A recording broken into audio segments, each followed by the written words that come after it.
Okay, housing for all.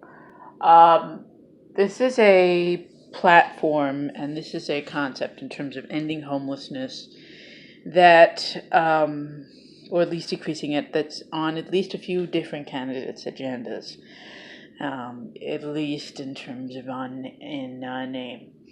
Now, there's let's start with some facts in terms of who makes up the majority of people who are homeless. Well, 42% of homeless people are disabled, and over 50% of homeless people have paid employment. So, and I think to me it should be considered a reasonable assumption that all people who are disabled should indeed be receiving monies for the fact that they have some kind of work limitation, and therefore should not be expected to work full time. That therefore they should indeed be on either SSI and or SSD, really both. Um, but basically, that they should not have to need to work enough to earn housing. And oh, by the way, the extension of this truly, in many instances, for say at least more than half the people, is that housing should be an absolute right. A place to live should be considered, and I think it's even considered a UN charter that it is a human right.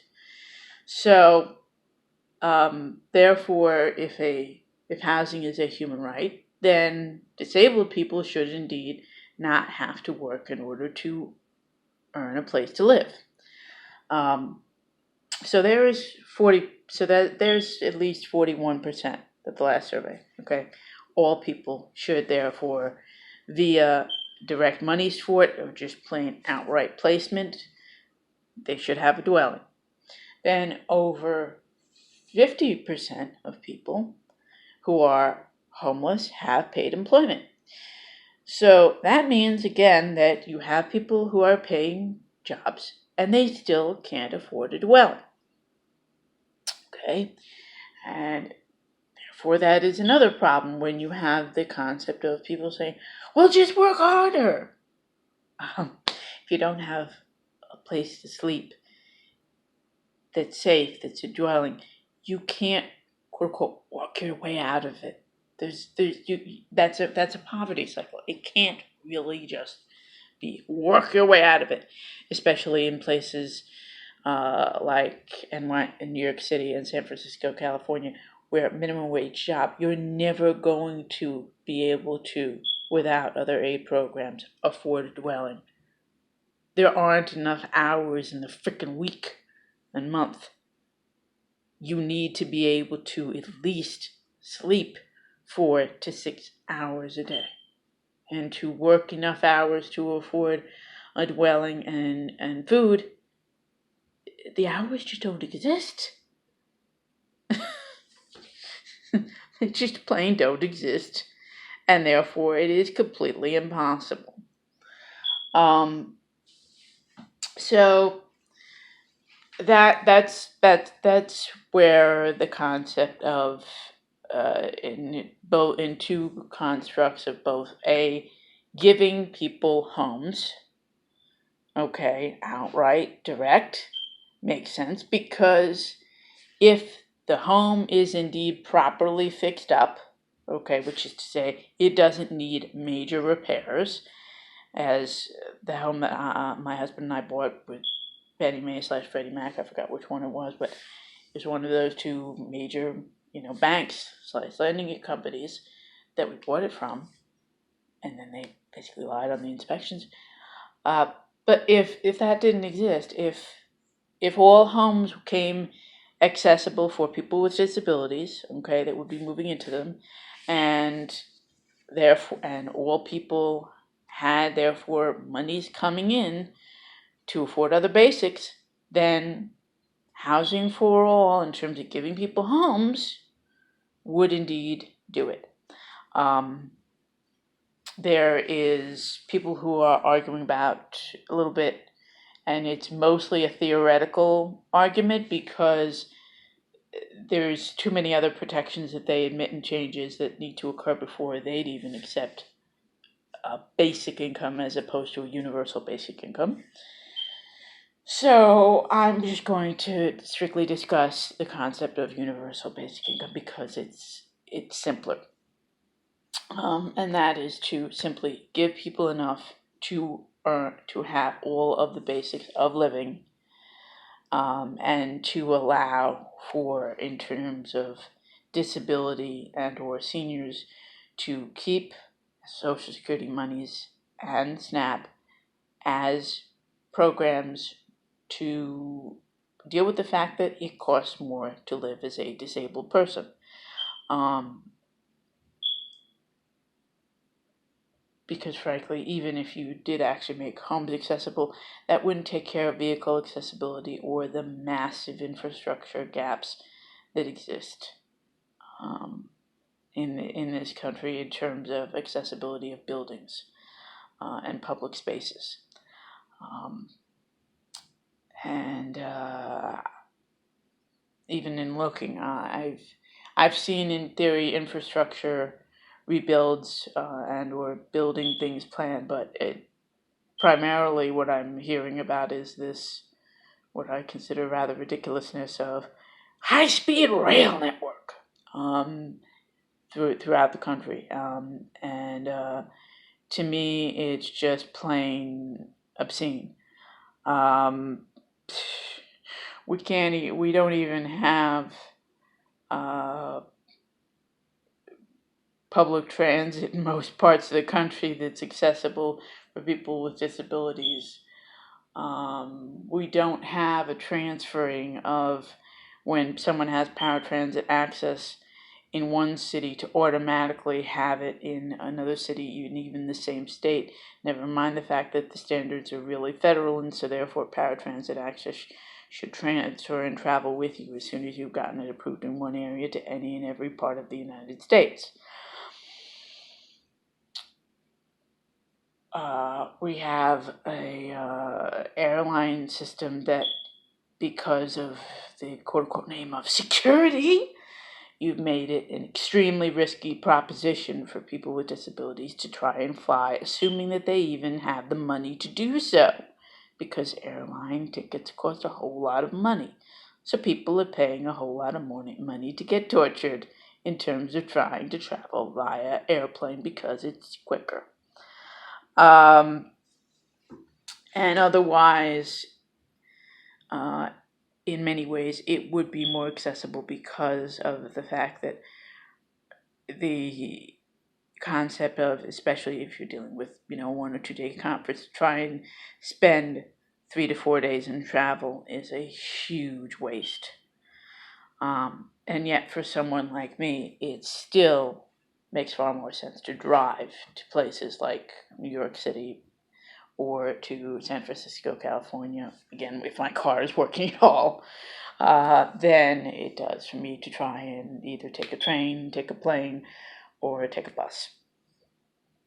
It's safer, it's more accessible, and it's cheaper.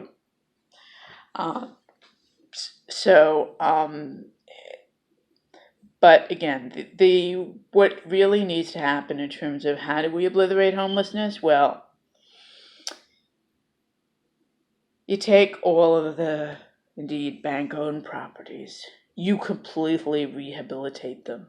I agree with, I believe his hand was, Can Such Things Be? Remodel all of them, including access for disability is one of the main things that need to be fixed, including bringing all buildings up in terms of electrical and in terms of plumbing up to current building codes. Okay, same thing with roofing. Build, in terms of remodeling projects for all of those homes, bring them, unless they're on the historical registry, up to current building codes. If that was done with my home, all of this mess would be fixed. in terms of my actual home with regards to plumbing and the roof. So, but yes, basic income, universal basic income, that will solve it as well for maintenance. And in terms of transitional programs to help people who are disabled and or who have paying jobs that can't afford them rent, assist them with moving, which is to say, often people will have things in storage when they are homeless.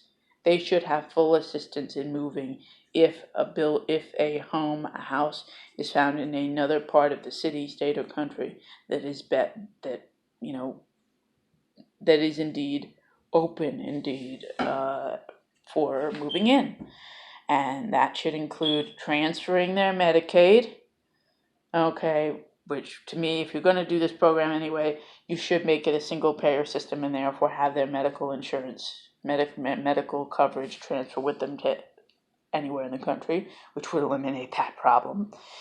And again, make sure that if again, as many people are, they already have a job in one location, make sure that they, before or as the move is taking place, that they get employment in another location that's similar. And allow people, especially as I agree in terms of using these programs in combination with each other, a federal job guarantee, allow people with a housing guarantee to trade jobs so that with one another, which is to say, two construction workers, if they really are both construction, if they're both doing demolition, if they're both doing same real task set, there is no reason why said people can't and shouldn't be fully allowed to trade jobs for the benefit of one of them being able to get closer to their family and the other person being able to get out of a homeless shelter or off the streets and into a home, into a house of their own, or into an apartment of their own. Again, and yes, I understand. Some people say, well, the drug addicts, for starters, it's an extremely small percentage of the people. Second place, yes, for those people who need it, they should indeed be given that help. But as a proponent of full legalization and treating it as a medical condition, it should not be treated as, how dare this evil person. It should be treated as, this person has been using this bad coping technique, this bad way of coping, or at least this way of coping that's not going to help them move forward. They should be helped to transition. It's not, how dare you, evil one. And therefore they should be given help. And that includes housing first, make sure that they're okay, get them stabilized, and then, help them to live better. Not say because there are these small minority that because this minority exists, everyone is evil. It just doesn't make sense. And I'm also not in favor of, in terms of getting more to the specifics of the Sanders plan, of building more homes. They're not needed. There's 5 vacant homes for every single homeless person. More buildings are not needed. They're not the answer. I think he's also probably a little low in terms of the number of Section 8 vouchers that are needed for disabled folks. But again, there are other ways that to me would go beyond the Sanders method in terms of his plan. I truly, and block grants are again a mess because you need to wait and you need to apply, and that's a whole lot of red tape. I've tried to get actually a block grant and apply for part of that money for a participating agency to fix up my roof. And get weather sealed, and they said until you fix your roof we can't do anything else. So again, there are solutions, but we need to go beyond these build it up philosophies. Shalom.